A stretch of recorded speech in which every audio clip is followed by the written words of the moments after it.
बिस्मिल्लाहिर्रहमानिर्रहीम। रसूलुल्लाह सल्लल्लाहु अलैहि वआलिहि वसल्लम ने इरशाद फरमाया। हज़रत जाबिर रज़ी अल्लाह तआला अन्हु इरशाद फरमाते हैं कि चंद फरिश्ते नबी करीम सल्लल्लाहु अलैहि वआलिहि वसल्लम के पास आए। आप सो रहे थे। इन फरिश्तों ने आपस में कहा कि तुम्हारे इस साथी के लिए एक मिसाल है कि मिसाल को बयान करो।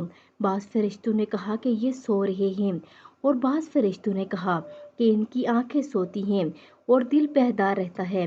तो फरिश्तों ने कहा कि इनकी मिसाल इस आदमी जैसी है कि जिसने एक घर बनाया और इस घर में खाने की एक दावत का इंतज़ाम किया और एक बुलाने वाले को भेजा, और जिसने इनको बुलाने वाले की बात ना मानी, ना वो घर में दाखिल हुआ और ना इनकी दावत में से खाया।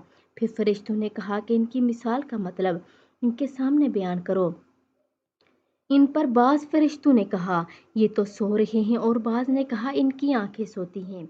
बाज़ ने कहा कि दिल बेदार रहता है। तब फरिश्तों ने ये मतलब बयान किया कि वो घर जन्नत है और बुलाने वाले मोहम्मद सल्लल्लाहु अलैहि वआलिहि वसल्लम हैं।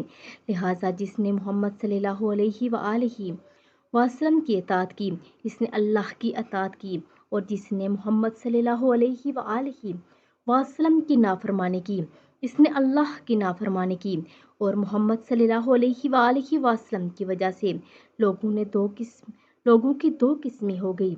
जिसने आपकी मानी, इसने अल्लाह की मानी, और जिसने जन्नत और जो जन्नत में जाएगा, और जिसने आपकी ना मानी, इसने अल्लाह की ना मानी और वह जन्नत में नहीं जाएगा।